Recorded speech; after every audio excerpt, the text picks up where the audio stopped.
Well, hello everyone. Thanks for coming outside with me today. We're about 30 or 40 yards away from the parking lot, and I already kicked up 2 does, and I was just about to do an introduction and talk about how deer in the late season, and when you're doing late season scouting, don't always trust the sign that you see, because right now they're very close to entrance points. We're wrapping up here the last bit of the archery season, late flintlock season here in Pennsylvania. Deer have been shot at for many months now, and they know exactly where you come into the woods. And that's kind of part of the reason why I was entering. I was trying to enter from a lesser used access point, and that was actually to no avail. 2 does are right here, right off the parking lot. I was tempted to go over to their beds, but I don't think I will. Kind of running out of daylight here, so I kind of want to get up. I'm going to talk about late season food sources, a little bit of late season scouting. This isn't a full postseason scouting. This is late season scouting. I still have my buck tag, although I'm not super optimistic about using it. But I'm still going to try and see if I can get on a deer here, or maybe catch a trail camera picture. If you follow the channel and you watch some of my hunts, I don't really get too wound about running trail cameras, but in the late season I absolutely think it's paramount to run trail cameras if you can, to catch deer in that winter pattern, because they're a lot like turkeys during the winter. They will get together and they will run really tight, and they'll run really skittish because they are in full survival mode. And so if you can find a real hard topographic or man-made pinch point, which is what we're going to be looking at today, huge. It's absolutely huge. So let's delve in here. We gotta get up this mountain here quite a ways, and then we'll see you at the top and hopefully get on some sign. Well, that didn't take long for me to get into part of the pieces of late season scouting that you have to pay attention to. And that's one thing that I was worried about on this piece, is the amount of other predators. There's no human sign at that parking lot since it's last snowed here, which it last snowed days ago. So any track that's in here is definitely going to be a wild track, and there are coyote tracks everywhere. Obvious. Let's shade that out a little bit. There you go. See those claws? That's an obvious dog track, and it's right on top of deer tracks. And there hasn't been any human sign of, it's legal to bring your dog onto public land, there's nothing wrong with it, but there's no human sign that anybody's done so in quite some time. So that track's clearly fresh, it's right on top. And we're down in here in an area I didn't expect to see deer, and this is another reason why I really focus on trail cameras in the late season. If you can, when you get into a big pinch like this and you know there's going to be the most amount of deer movement, you can put a trail camera there, because there are tracks all through here. Now what we have here in the Northeast, obviously, is we have snow, cold temperatures. We had a big red oak acorn crop this year. And real quickly, I'll touch on this. Red oak acorns will hold over. So if they get snow packed on, it stays cold enough, there's enough preservative in it with the tannic acid, it'll hold over till spring, it won't sprout. So right now, even the white oak acorns were mopped up months ago, because white oaks are full of way more sugar. They're a lot more palatable to the critters. And so white oak acorns will get vacuumed up almost immediately, because they have to, because they'll sprout and they'll ferment and they'll go sour. Red oak acorns, if you get a snowpack like this, you'll start getting areas where the deer are digging them up. It's actually happening in my neighborhood, in people's yards, where they had red oak acorns that they couldn't clean up with all the leaf litter and disposal. And deer are getting in there and pawing up down in the leaves to get all the red oak acorns that they can find. Because they're perfectly normal, they're just really hard, really cold, and definitely bitter. But they're still palatable and they're still nutritious, even at this time here in the late season. So you don't have to live off just this, this nasty shrubbery browse here behind me, catbrier, what else they can find, tree buds and whatnot. They can actually find some more carbohydrates and survive throughout the winter, which is happening down here. The issue is, late season, you have no idea if this is happening at 3 o'clock in the morning or 3 o'clock in the afternoon. And I'm willing to wager, just based on how close we are to the parking lot, even with those does that were right there, bedded right there, I'm willing to wager that this is an evening thing, that they're probably bedded up behind me on this big hillside, able to watch down towards the human access. This is a huge hillside, you can see behind me. They'll have the sun and the wind predominantly coming up and over behind them. They can smell what's up on top. There might be some food sources that are accessible up on top. That's where I'm headed right now. But then they might come down in here under the cover of darkness, which is what I'm imagining. So, a lot of tracks in here, both fresh and old. But this way that I wanted to head up here, there's not a real distinct trail like I was kind of hoping. There's some old human sign here. Again, we're on public land. It's perfectly normal. The late archery season has been in for quite some time now. It's now January the 10th, I think. I don't know, something like that. We have some fresh tracks here. And if you don't know what a fresh track or an old track in snow in particular looks like, obviously like this, the snow's been laying here a while. We've had snow here in Pennsylvania in the Northeast for quite some time now. And if you don't know what an old track looks like, let's see if I can find some. So like here's an example of an old track, right? Real old track. Got old snow in it. Nothing real crisp. And over here, I might get some shade on that. You'll see all the new fluff snow in there. Here, this stuff's fresh from being kicked up on top of the snow. We haven't had new snow recently. So you can tell just by going around the woods for quite, long enough time, what exactly is a fresh track and an old track. So these are some fresh tracks here that I'm following up the hill. I got a lot of fox tracks, coyote tracks, because again, they're dogs, so their claws are going to be exposed more often than not. Bobcat track will be real round. I mean, if you don't know what a domestic cat track looks like, it looks exactly like a domestic cat track. Coyote pads are a lot wider, like the whole toe, because obviously they spend their entire life on their feet, unlike your domestic dog at home. So they have a lot more pad width. But a bobcat just almost looks like a perfect circle, to me at least. Dog's got a little bit more oval, pointed shape to it. And the cat pad is more like an M, like the actual pad of the paw. Here's some real fresh doe tracks here. These might even been that doe and fawn that I kicked up. It looked like a doe and fawn anyway. Definitely some human sign here too. Looks like I'm not the only top predator up here, which I knew that. But they haven't been up here for a while. Critter tracks here. That's amazing though. Again, you don't know if it's daytime, nighttime, whatever. What I don't see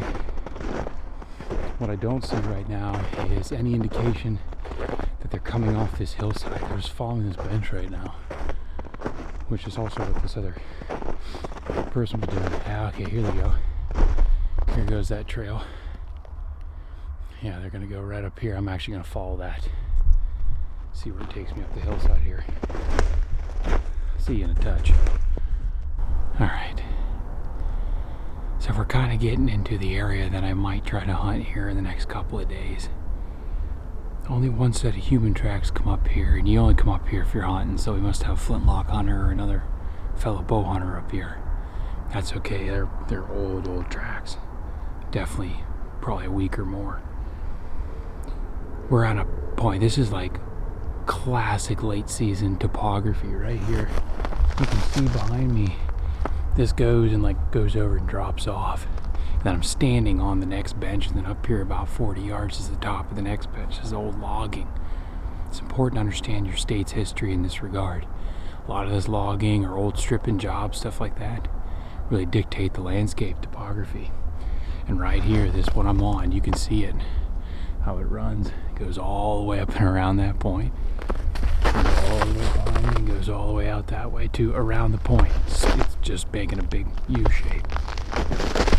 And that's what these deer will do. They'll stay in their general area and they'll just kind of work around it. Stay active, keep the blood warm, and then eat in circles. I know it seems kind of weird, but when you get mountain deer like this, there's no death, there is no food plot. There's no old CRP field. There's nothing like that for them to, get all up and post up on and eat in the middle of the night. Right now, this trail that I'm on currently, it's just going to go right up to this top.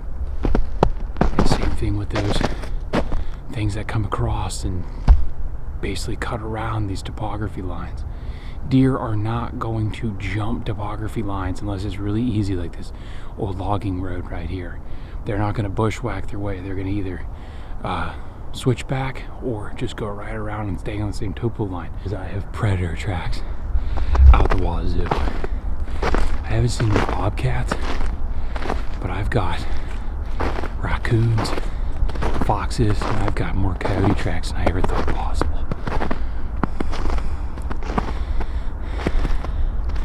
Alright, here's the next stopping point too. If you hunt late season in an actual cold place, let's adjust this here, that's real blown out. There it goes a little better. If you hunt in an actually cold place like we do here, this shade is the killer, and the sunlight, like how glorious that is wonderful. What we have here is we have this, like I said, this big ridge, logging ridge, and right here is the shaded side, and here's the sunny side. North facing slope, south facing slope. South facing slopes in the winter, because the sun doesn't get very high in the sky, they're gonna be right, I'll guarantee you right now, and that's why I'm kind of being quiet. I apologize if the audio is terrible, but it's really important that you focus on that sunny side, because that's gonna help them generate warmth. And right here, I'm not gonna be able to see it very well, but right here, they're a little bit old, but that's coyote tracks. And again, they're on the sunny side of the hill. Go figure. So this isn't rocket science, you know. What we're doing isn't rocket science here. It's just following the warmth. And if that means you gotta photosynthesize a little bit, you gotta stay warm to stay alive. Let's get up to where I want to be and hopefully see the sign that I want. Alright, so we've come to the top where I want to be, and I'm seeing the sign I was kind of hoping to see. We've got a real big set of tracks that I've cut right here. It's all by itself. I'm talking the width of 3 or 4 fingers across, and that's either a really big lonely doe or probably a buck. Now whether he's shed or not, I don't know, but it still might be worth a sit. This is kind of one of those spots where I will hunt in the early season and the late season, but the rut, it kind of isn't all that great of a spot, and I'll talk about that in a second. Here you go. Here's this south facing slope. Here's one of those big trails here, cuts behind, goes all the way up, and again they follow these topo lines, right? So they're going to follow this bench down here that you can see down over, and they're going to follow this big top right out here. This is an old logging job here, and they just follow the topo lines and they try to get food. And I was kind of hoping I'd see more of this exposed leaf cover down along. Most of it's just underneath the trees on these south facing slopes, because no snow got to it, and then the sun is able to hit that darker leaf litter and it warms it up. So deer are probably bedding in this leaf duff out in here, and I see, by judging by the number of tracks and trails that we got through here, that's pretty much the case. But one thing that's also worth noting is look at this leaf duff right here. See how packed down all this stuff is right here? And see how fluffy all this stuff is here? That's because right here, you can probably pick it out, there's a couple of really nice red oaks, and they have dropped acorns in here, and we had such a large acorn crop. Oh yeah, you got deer tracks right here, a couple of caps, but I'll guarantee you the turkeys and the deer have been in here raking up and rooting around in these leaves, because you can see how fluffed up all this stuff is, and how packed down that is right there underneath that evergreen, because that evergreen has no food right there. So this is, again, it's just another one of those things you don't think about. We always think about acorns being an October thing, and of course they're an October thing, but they're just as also important here in January, when we're just trying to put meat in the freezer. You know, I don't expect to see a giant buck here, you know, but I do expect to see deer, just like I did off the parking lot. But yeah, I was expecting to see all these trees behind me here. All these are red oaks, and I was expecting to see like this giant leaf pile behind me, but all out through there of them getting underneath these red oaks on top of this sun-baked top of the snow that's much thinner, much softer, much more melted. It's not nearly as crusted, iced over. It's a lot softer and quieter to walk on, and I don't see a darn thing. I mean, so clearly by the tracks deer in here, it's just really tough to know if they're in here during daylight hours. And I was assuming and making the inference since I'm so far back in, that if there were going to be deer up here, they would feel comfortable doing it in the daylight. But who's to say now? I don't know. Who's to say now? But that's it. I mean, you see, here's the topography, here's the tracks, here's the evidence. They're in here. Maybe I should just hunt right next to the parking lot in the middle of the day. Well, it was quite underwhelming. But so I saw a deer, it's not a squirrel. But I hope you enjoyed anyway. Oh man, what a season this has been. Easily the most difficult. I want to tell you, whether you're watching this now here in 2021 or sometime later in the future, trying to put your tag on something in the late season, regardless of what state you're in, stick to it. It's tough. It's not fun. It's not easy. I'm not gonna lie to you, sometimes it's not even enjoyable. But you really can't get better at this until you keep trying it. And just the more time you spend outside and enjoying creation and enjoying spots, I've now hunted this spot here for almost this will be my 4th year this upcoming archery season, the 21-22 archery season. Maybe 4 years. It's pretty cool.